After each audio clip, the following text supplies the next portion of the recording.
পঞ্চম শ্রেণীর গণিত 88 পৃষ্ঠার 11 4 নম্বর যে অঙ্কটা রয়েছে, আমরা ইতিপূর্বে অঙ্ক দেখেছি যে যদি একটাতে যেমন ভাজ্যে যদি দশমিক থাকে তাহলে ভাজকে দশমিক থাকে না, অথবা ভাজকে যদি দশমিক থাকে তাহলে ভাজ্যও পূর্ণ সংখ্যা থেকেছে। আর এখন কিন্তু আমরা দেখতে পাচ্ছি ভাজ্যেও দশমিক আছে, আবার ভাজকেও কিন্তু দশমিক আছে, দুইটাতেই দশমিক। এই দুইটা দশমিক আলার সংখ্যা কিভাবে আমি ভাগ করব সেটা আজকে আমরা দেখব। এই অঙ্কটি করার দুইটা নিয়ম রয়েছে। কয়টা নিয়ম রয়েছে? দুইটা। তবে আমরা যেটা সহজ সেটা করব। একটা নিয়ম রয়েছে, যেমন প্রথমত আমি এখানে সমান দিচ্ছি, দেওয়ার পর সমানের মাঝখান থেকে এভাবে একটা ডিভাইডেড চিহ্ন দিচ্ছি। এটার নাম কি বলেন তো? ডিভাইডেড চিহ্ন। কি চিহ্ন? এখন ডিভাইডেড চিহ্ন দেওয়ার পর এখানে রয়েছে 1 8 7 2।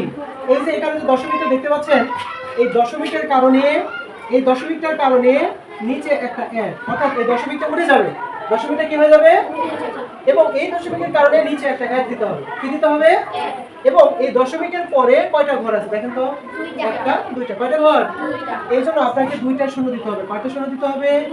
আপনারা কি বুঝতে পেরেছেন?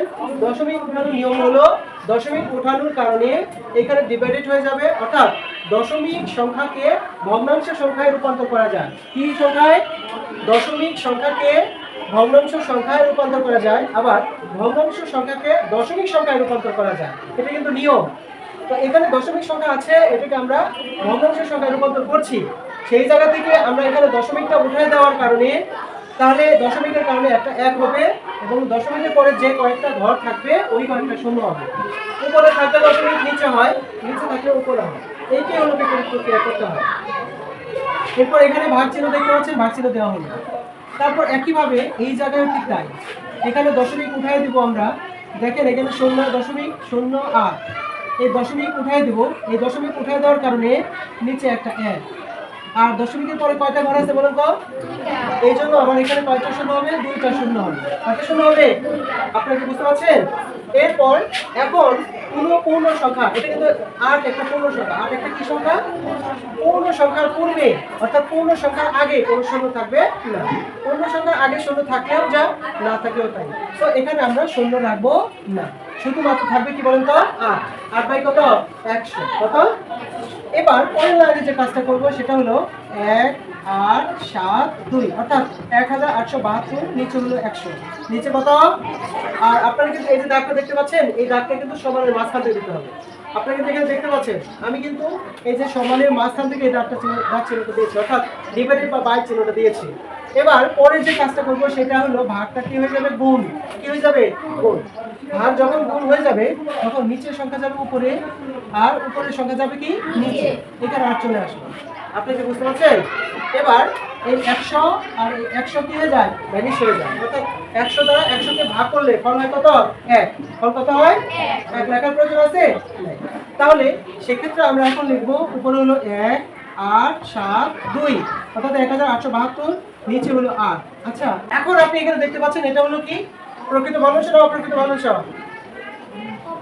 অপ্রকৃত ভগ্নাংশ, কারণ যে ভগ্নাংশের লব বড় হয় ছোট তাকে কি বলে? অপ্রকৃত ভগ্নাংশ বলে। এখন আমরা 8 কে দ্বারা এটাকে ভাগ করব। ঠিক আছে? 8 কে দ্বারা কি করব? এটাকে ভাগ করব। এখন আমরা এই জায়গায় করব না, এই জায়গায় দেখা দিচ্ছি 1872 ভাগ হলো কত? 8। ভাগ কত? 8। এবার 8 দুগুণে কত? 16। এখানে 16 লিখলাম। তারপর 8 থেকে 6 বাদ দিলে কত? 2। এখানে 7 কেটে নিয়ে আসলাম। 3 8 24। 3 8 কত? 24। এখানে আমি 24 লিখলাম। তারপর 7 থেকে 4 বাদ দিলে কত বলেন তো? 3। কত থাকে? 3। এরপর এখান থেকে 2 কাটে নিয়ে আসলাম। এবার 4 টা কত? 32। 4 টা কত? 32। এখানে লিখলাম। এবার 234 হলো আমার ফল। 234 হলো কি? ফল 234। এটাই হলো উত্তর। এটা কি বলেন তো? উত্তর 234। আপনারা কি বুঝতে পেরেছেন? এটা হলো এক নিয়ম। আরেকটা নিয়ম হলো ডাইরেক্টলি এটা আবার কি করতে হবে? ভাগ করতে হবে। ডাইরেক্টলি করতে হবে, ভাগ করতে হবে। যেমন ধরেন এখানে সহজভাবে 18.72, এটা হলো ভাগ, এটা হলো ডিভাইডেড। এখানে হলো 0.08 এই জায়গায় হয়তো মিল আছে, যার জন্য আমি এটা কেটে দিতে পারবো। মিল আছে কি? এটা আর এটা মিল। এই দুটো কি করে দিলাম? ম্যানেজ করে দিলাম। তাহলে উপরে থাকলো কত বলেন তো? 1872, নিচে থাকলো কত? 8। এবার 8 দ্বারা 1872 কে এজের কত? 8 দ্বারা 1872 কে ভাগ করে দিলে ফল বের হবে 234। বুঝতে পেরেছেন? তাহলে এখানে ফল হবে 234। 200 কত? 34। আপনারা কি বুঝতে পেরেছেন? এইটা হয়তো বা এই জায়গায় দশমিকের পরে 2 ঘর, দশমিকের পরে 2 ঘর, দশমিক উঠাই দিলাম। অন্য কোনো অঙ্ক তো এটা এভাবে নাও থাকতে পারে, তাই না? সেই জন্য আমি এই নিয়মটা ফলো না করে আমি এই নিয়মটাকে ফলো করি। ঠিক আছে, আপনারা কি বুঝতে পেরেছেন?